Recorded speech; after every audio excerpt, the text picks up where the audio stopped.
Welcome to the launch of Monstrous by PS Cottier. This is the 2nd of August, 2020, and I'm your host, David Reiter, publisher, CEO of Interactive Publications, P2Y Ltd, Brisbane, Australia. You'll notice that there's our website, ipause.biz. If you want to check us out, that's the link to use. And from there, you can go to our store and get further information on PS Cottier's title and titles of other people. So IP, or Interactive Publications Pty Ltd, is an independent publisher based in Brisbane, founded in 1997. We publish globally under 4 imprints: Interactive Press, which does our literary fiction and poetry; Glasshouse Books, which does our trade fiction, nonfiction, and young adult; IP Kids, which does our picture books and chapter books; and the Digital Publishing Center, which is the section that oversees our digital publishing of ebooks and audiobooks and multimedia. So Interactive Press publishes poetry and literary fiction in print and digital formats and distributes them globally through partners such as Ingram International, Amazon, Google, Apple, Overdrive, Wheelers, and Gazelle UK. So we are direct partners with these companies. And there is the lovely cover. You'll notice a link at the bottom. Now that will take you directly to the Buy Now page for this book. Okay, so P.S. Cottier is a poet, writer, anthologist, and book reviewer who lives in Canberra. She has a particular interest in speculative poetry, having co-edited The Stars Like Sand, Australian speculative poetry with Tim Jones, which is one of our anthologies. That's from 2014. A short collection of poems called Quick, Bright Things, Poems of Fantasy and Myth, was published by Ginandira Press 2016, and her poetry has appeared in Canada, England, India, New Zealand, and the United States, as well as in Australia. P.S. Cottier was awarded a PhD for a thesis on images of animals and Dickens by the Australian National University, and she also completed a law degree in Melbourne. She has worked as a tea lady, union organizer, university tutor, and lawyer, but now writes full-time. Monstrous is her 5th collection of poetry. And our launcher for today is Tim Jones, who we know quite well. Tim was awarded the New Zealand Society of Authors Janet Frame Memorial Award for Literature in 2010. He has published 1 novel, 1 novella, 2 short story collections, and 5 poetry collections, including Men Briefly Explained, Interactive Press 2011. He has also co-edited 2 poetry anthologies published by IP: Voyager's Science Fiction Poetry from New Zealand, 2009, which he co-edited with Mark Peary, and The Stars Like Sand, Australian Speculative Poetry, 2014, which he co-edited with P.S. Cottier. His latest book is climate fiction novella, Where We Land, Cuba Press, 2019, and he is currently working on a near-future climate fiction novel. And there's his website in blue, the bottom of the page. So I'm going to turn it over to Tim, who will talk about the book and introduce P.S. Cottier. Take it away, Tim. Thank you, David. Well, Monstrous, and here be monsters. This is certainly, I think, not a children's book. Although it'd have been interesting to think whether I'd have enjoyed it whether I was 10, but I don't recommend that you give it to the child in your life necessarily, because, as I say, here be monsters. Monsters you can empathise with at times, for sure, but monsters with sharp teeth, sharp tools, sharp retorts. P.S. Cottier is a sharp poet as well as a highly imaginative one. Her poems jab and bite, seizing on complacency and received opinion and worrying them with pointed teeth. But I may be making these poems sound too formidable. They are formidable, but they're also funny, grimly funny, wryly funny, at times laugh out loud funny. For instance, the garden gnomes of the GDR lasted longer than the country is a wonderfully humorous, surreal poem with an undertone of sadness for the transitory nature of nations and life. This collection is full of marvelous lines and images. What a great word elidade is, for example. I really hope I'm pronouncing that word correctly.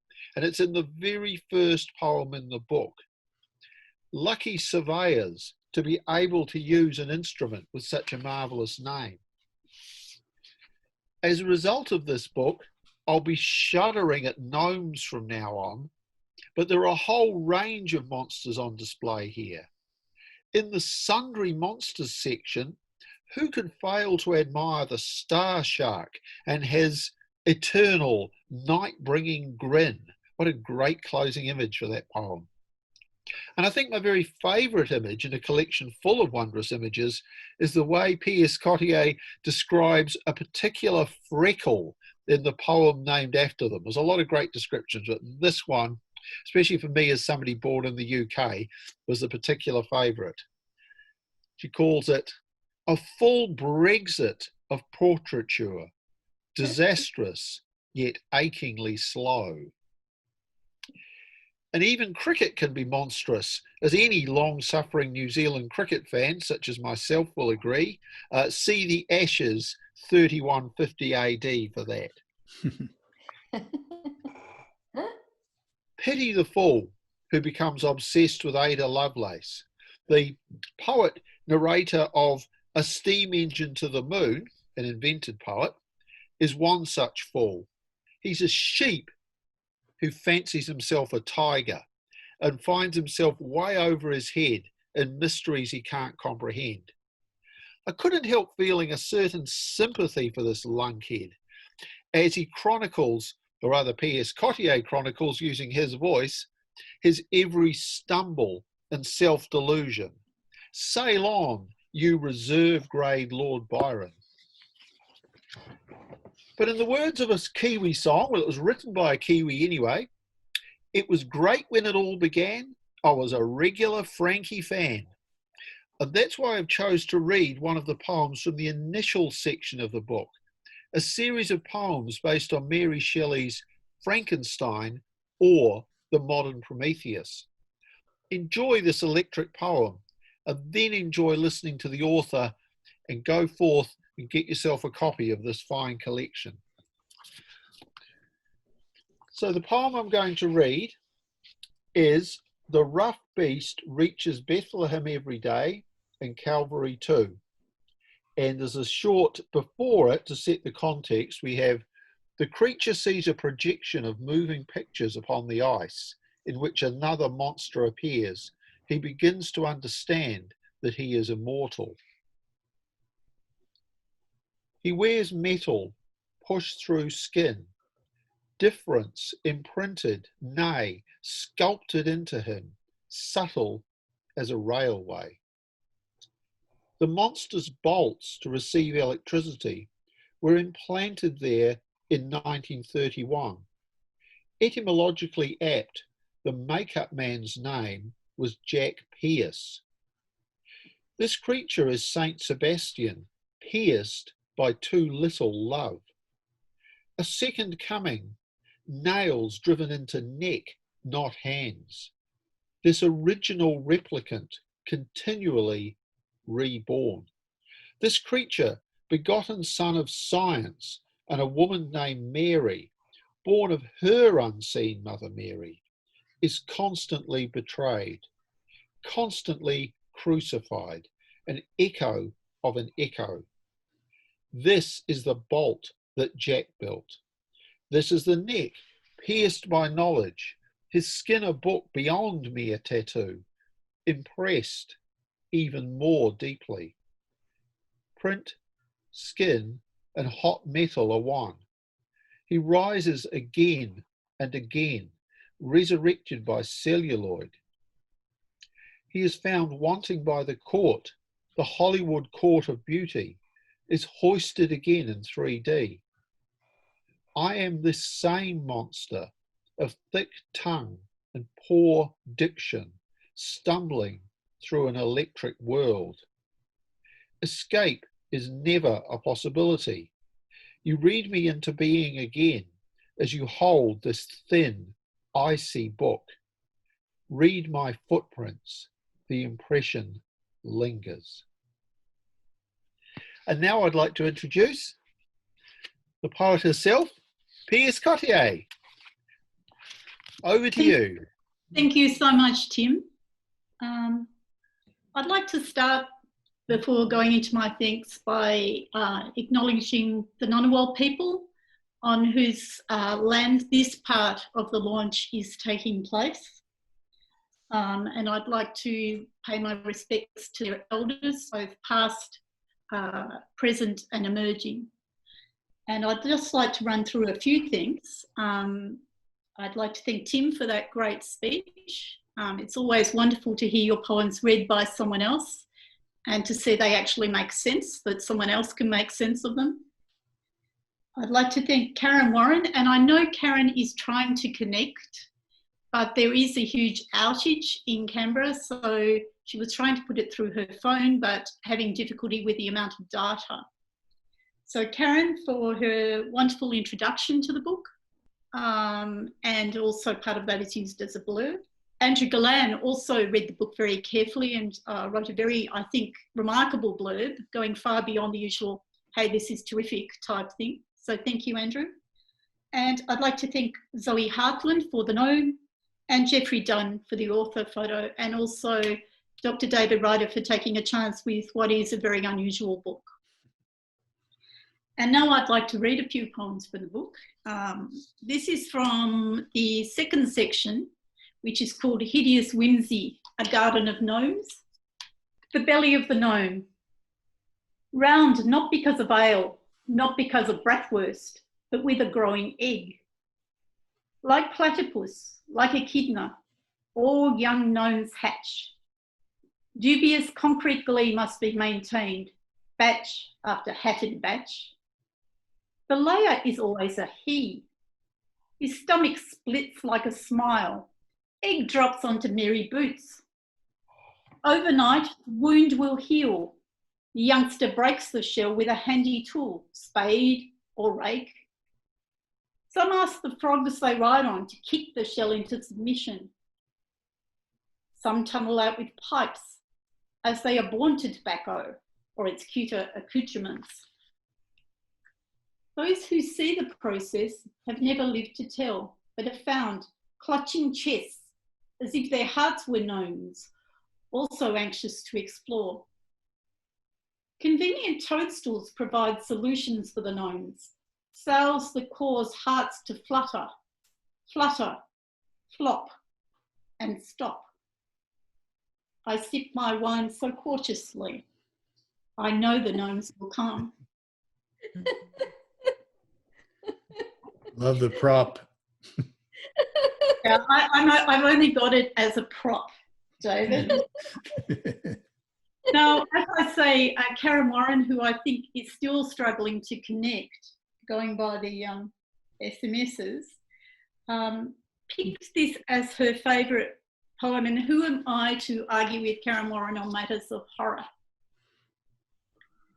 This is called Mouthing Off. She's a shark, you know, a tiny one, armed with milk teeth and coins. She severs fingers, not legs, hiding in lawnmowers, which she stops until an inquiring hand reaches to unblock the green clogged blades. She strikes, starts the engine, and the dumb machine gets the blame. No one sees her flying off with a digit. They mistake her sharp chortle for canaries. The rattle of a hula hoop of surplus teeth is heard as a cicada's solo. She shimmies, perched on a convenient tree, and tucks into her well-earned, self-sourcing snag. Delightfully light, she flits on, gathers a few more teeth, threads them, bites a few puppies, enjoys the way that the local pit bulls get the flack. Her original teeth were removed long ago in a futile attempt to stop her munching on fingers, toes, and pets like candy. She moved into kitty's teeth, a penny there, then $1 or €1. She enjoys endless free market chomping, gluing a new set every Sunday, formed from that sweet, calcium-rich bandolier. If a knife misses carrot and finds flesh, it is surely our invisible sprite who abbreviates the hand. Carpenters have felt a sudden blunting of their grip as a chisel slipped, but the wound is surprisingly multi-edged. A tiny rose of white thorn petals removed, the formerly useful pointer, or mere pinky, if it was only time for a hasty snack. Just recently she has diversified, depositing a few teeth into the ears of children who put them under pillows, investing in her profession's future. They dream of fingers, they dream of wings.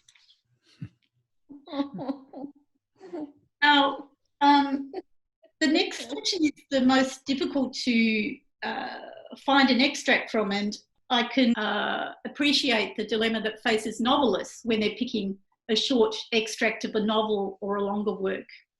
This is from A Steam Engine to the Moon, which is edited by PS Cottier, although the PS Cottier shown as the editor is different from the PS Cottier in real life. And I'm going to read one part of Byron's Don Juan, Canto 10, which explains the title, A Steam Engine to the Moon.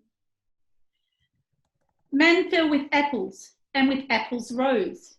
If this be true, we must deem the mode in which glows through the then unpaved stars the turnpike road, a thing to counterbalance human woes.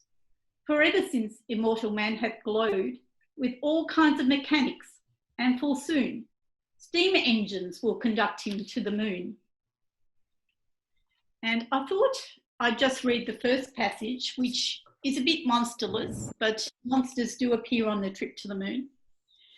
This, I think, shows something of the intellect of the man writing this section in really bad rhyming couplets. A steam engine to the moon.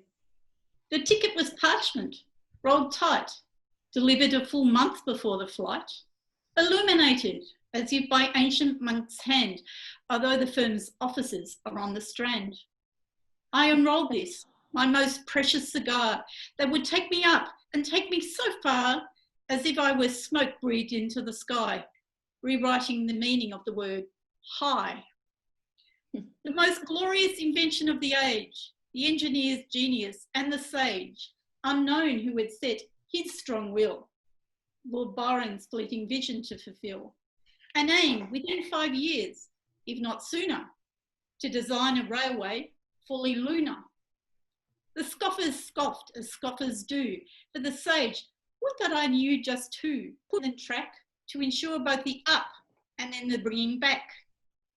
To plan, to weigh, to figure, design, to weld, to furnish, to power and to find, resources of men and steel and tin, and how to keep sweet air within and space without despite its knocking, the physics of which were most shocking, or so I've heard, for mathematics and I, further away the moon sky, through which the welded tracks now reach, and that moon turning, cheese or pale peach, waiting for eager mortal mouth and mechanical fingers launched far, far south. I will now go to another section of the Frankenstein sequence. This is the first section of the Frankenstein rewriting, which is called The Creature Runs Through the Arctic Ice, pursued by Dr. Frankenstein. What have these blunt fingers touched? What made this heart beat faster in the flesh chest that grew it? Before they became mine, became the motley coat that is me. Did this palm stroke softer flesh in reciprocal love? My hands, if mine they be through mere possession, may turn black from the kiss of frost. Even these broad splayed toes propelling me through snow. My flesh spreads away from itself as if it too finds the lattice work of my woven skin disgusting. He chases me now, a blind dog, yet he sewed these fingers with his own. These toes he essayed, as the surveyor uses an alidar to map continents or mere streets. He loved the precious detail, retracts himself from the whole. Me, the only one ever born without a mother, made by pure scientific fumbling. And so we run, always north. This sharpened north tears my skin with teeth, always its own. My own teeth tasted flesh I never saw. This tongue may speak languages that even he can't speak.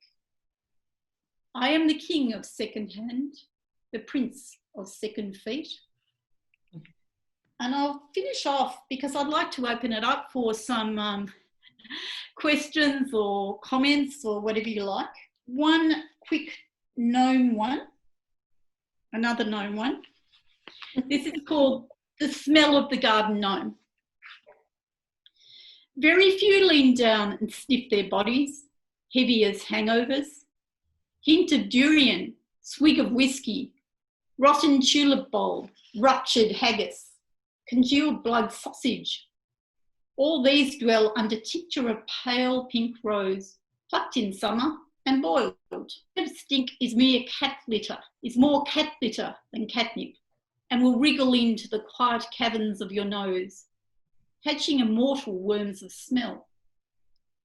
You will pray for anosmia. Butterflies have nothing to do with it. Moths never sleep on gnomes. So anyway, that's a reading from Monstrous. And I don't know if anyone would like to ask any questions or make any comments. And I'd like to send a special hello to our visitor from the United States, Jeannie. Hello.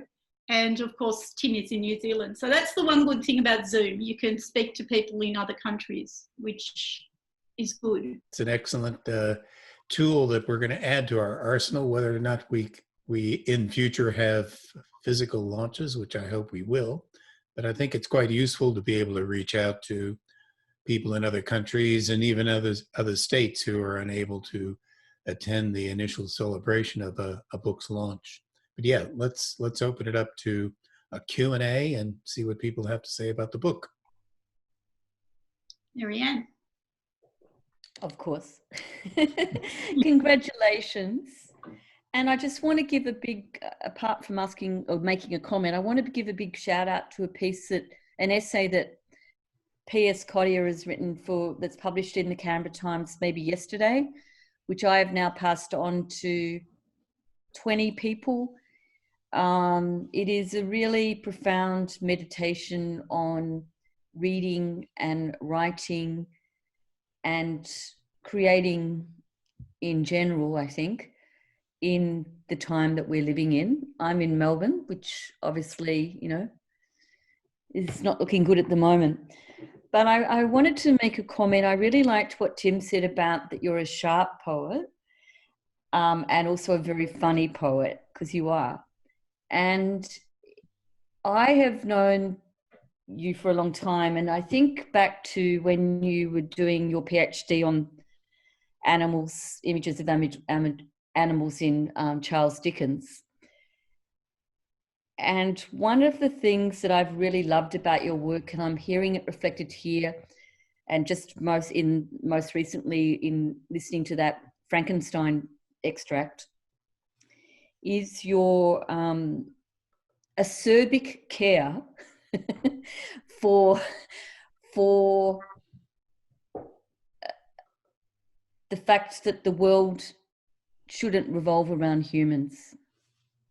So I'm hearing a lot of very fun things. I'm looking forward to reading the publication, but I'm seeing this trajectory in your writing where you have pretty consistently across your writing career kept moving away from the centrality of the human species to the world.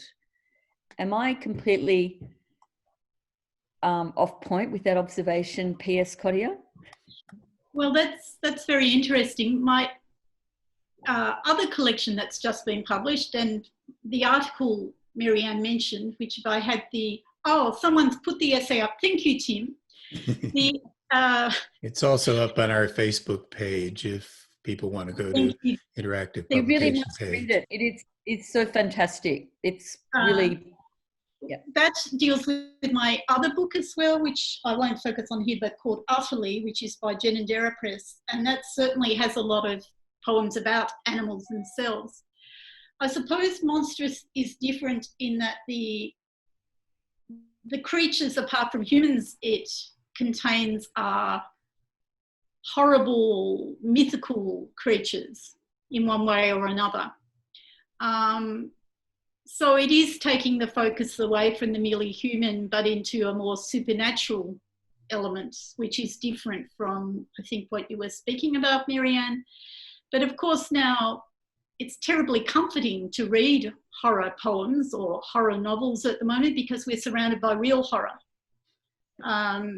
which we can't see. We're seeing, we are feeling the effects of the virus, some more, like again, the United States and Melbourne, to some like New Zealand who seem to have things pretty well wrapped up, to places like Canberra, which is surrounded by other states where it may leak in.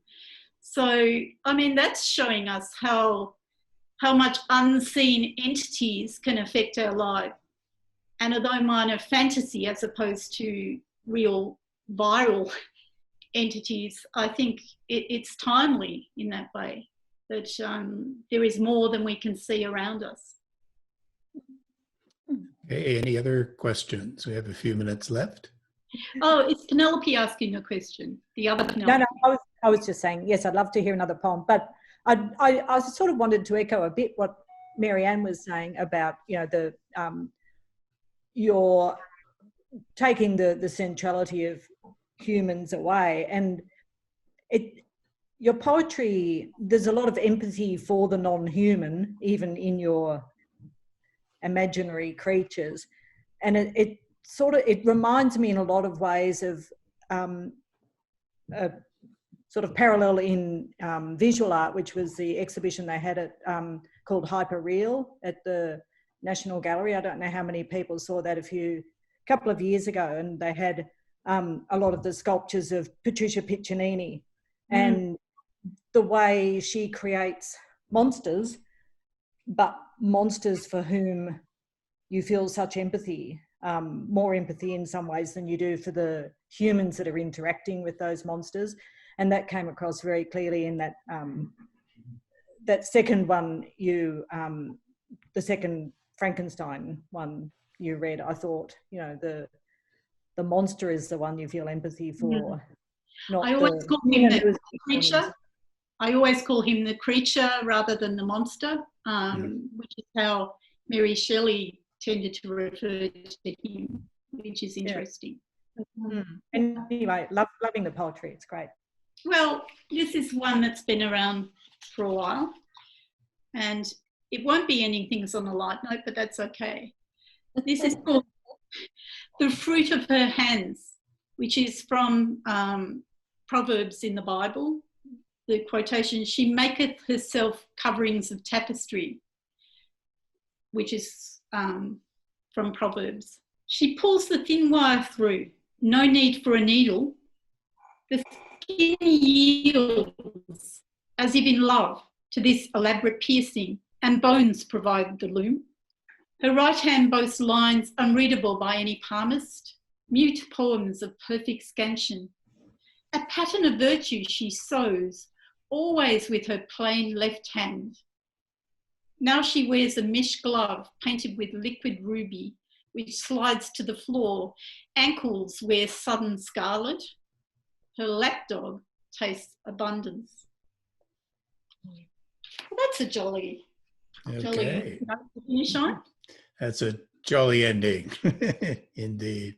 Okay, everyone, I'll just put the screen sharing on so you can see the final slide with PS Cottier's book and that link at the very bottom. So you've got a chance to to copy that down. Thank you All right. so much to everyone who came along.